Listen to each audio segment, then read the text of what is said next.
স্কুলের খোঁজ খবর নিলাম। আমার একটা ছোট বাচ্চা আছে, আমি চাইছি আপনাদের স্কুলে ভর্তি করতে। আমি জানি যে আপনাদের স্কুলে মন্টেসরি পরিবেশে রাখা আছে না, যে কোনো লোকাল টিচার দিয়ে আপনারা পড়াশোনা করাচ্ছেন। খুব ভালো একটা প্রশ্ন করেছেন। আসলে গার্জেনদের এই বিষয়টাতে না নলেজটা মানে ভুলভাল করে তাদেরকে বোঝানো হয়। মন্টেসরি ট্রেন টিচার আছে আমাদের স্কুলে কন্টেন্ট এডুকেটেড টিচার আছে, এই জিনিসটা না ভীষণ ভুলভাবে স্কুলের তরফ থেকে বোঝানো হয়। আসলে স্কুলগুলোরও এই জিনিসটা সম্পর্কে খুব নলেজ মেবি হয়তো কম আছে। আমি কাউকে ছোট করছি না, কারণ হচ্ছে দেখুন আমাদের ডক্টর মারিয়া মন্টেসরি একটা মেথড উনি সেট করেছেন, একটা মেথড উনি ডিসকভার করেছেন, উনি ডিজাইন করেছেন, উনি সেইভাবে প্রেজেন্ট করেছেন এবং আমাদের ওয়ার্ল্ড ওয়াইজ সেটা পছন্দ হয়েছে, সেই অনুযায়ী বাচ্চাদের পড়ানো হয়। সেটাই হলো মন্টেসরি মেথড। ম্যাডাম মারিয়া মন্টেসরি যে মেথডটা প্রেজেন্ট করেছেন সেই মেথড অনুযায়ী যে পড়ানো হয় সেটাই হলো মন্টেসরি মেথড। এইটার সাথে কোনো সম্পর্ক নেই যে একটা স্কুলে ওইটা নিলেই ভালো হবে। আমাদের কিন্তু আরো অন্যান্য মেথড আছে, আমাদের প্লেওয়ে মেথড আছে, কিন্ডারগার্টেন মেথড আছে, আমাদের প্রজেক্ট মেথড আছে এবং সেগুলোও কিন্তু এক একজন এডুকেশনিস্ট অনেক ভাবনা চিন্তা করে ওই মেথডগুলোকে আমাদের ওয়ার্ল্ডে আমাদের সবার সামনে প্রেজেন্ট করেছেন এবং তারা অনেক ভাবনা চিন্তা করেছেন শিশুদের বিভিন্ন রকম বিকাশ। শিশুদের বিকাশ হয় সামাজিকভাবে, শিশুদের বিকাশ হয় জ্ঞানীয়ভাবে, কগনিটিভ ডেভেলপমেন্ট হয়, সোশ্যাল ডেভেলপমেন্ট হয়, মেমোরি ডেভেলপমেন্ট হয়, ফাইন মোটর ডেভেলপমেন্ট হয়, গ্রোস মোটর ডেভেলপমেন্ট হয়। এবার সবাই সেই জিনিসগুলোকে ভেবে এক একজন এডুকেশনিস্ট এক এক রকম মেথড ওয়ার্ল্ডে প্রেজেন্ট করেছেন এবং তার মেথডটাকে তার নামে পরিচিত। যেমন ধরুন প্লেওয়ে মেথড, কিন্তু প্লেওয়ে মেথড এবং কিন্ডারগার্টেন মেথড এই দুটো মেথডই কিন্তু আমাদের সামনে ওয়ার্ল্ডে প্রেজেন্ট করেছেন ফ্রেডরিক স্ট্রয়বার। যে স্কুল মনে করে যে আমরা প্লেওয়ে মেথডটা অ্যাপ্লাই করবো স্টুডেন্টদের উপর, মন্টেসরি করবো না, সেটা তার ব্যাপার। আবার প্রজেক্ট মেথড করেছেন জন নিউম্যান। যে স্কুল মনে করেন যে আমরা প্রজেক্ট মেথড নিয়ে কাজ করবো, তারা সেই মেথড নিয়ে কাজ করেন। এটাতে কোনো বিশেষভাবে মন্টেসরি মেথডই অ্যাপ্লাই করা হয় পড়াটা মানে হচ্ছে যে আমি শুধুমাত্র একটা জায়গায় আটকে গেছি তা না। একটা বাচ্চাকে দেখা যাচ্ছে তার কনসেপ্ট ক্লিয়ার করাটাই আমাদের আসল উদ্দেশ্য। সেই বাচ্চার প্রতিটা বাচ্চার শিক্ষা গ্রহণের পদ্ধতি আলাদা।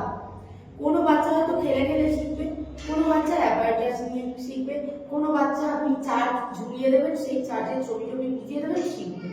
আমাকে দেখতে হবে কোন বাচ্চা কিভাবে শিখছে। তো আমার বাচ্চা, আমি যে বাচ্চাটাকে নিয়ে কাজ করছি, আমি সেই বাচ্চাটাকে যদি দেখা যায় সে সেটা খেলে খেলে শিখছে, তাহলে আমি তাকে প্লেওয়ে মেথড অ্যাপ্লাই করবো তার উপর। আমি যদি দেখি সে অ্যাপারেটাসে বেশি শিখছে, আমি মন্টেসরি মেথডে অ্যাপ্লাই করবো। এবং আমি যদি দেখি যে সে খালি দেখলেই শিখে যাচ্ছে, তাহলে তার কনসেপ্ট ক্লিয়ার করাটাই হলো আমার আসল উদ্দেশ্য। আমার আসল উদ্দেশ্য এ থেকে যে মুখস্থ করিয়ে দেওয়া নয়, 1 থেকে 100 মুখস্থ করিয়ে দেওয়া না। আমার আসল উদ্দেশ্য হলো ওগুলো চেনে কিনা, ওগুলো কোথায় অ্যাপ্লাই হয়, ওই 3 মানের যে 3টে বস্তু, 3টে জিনিস, ওই জিনিসগুলো জানে কিনা। মানে হলো বেসিক পার্ট হলো কনসেপ্ট ক্লিয়ার। আমার কনসেপ্ট ক্লিয়ার যেভাবে আমি করতে পারবো সেইভাবে হবে। আমরা কেন বলি না আমাদের মন্টেসরি ট্রেন টিচার আছে? আমাদের অবশ্যই আছে।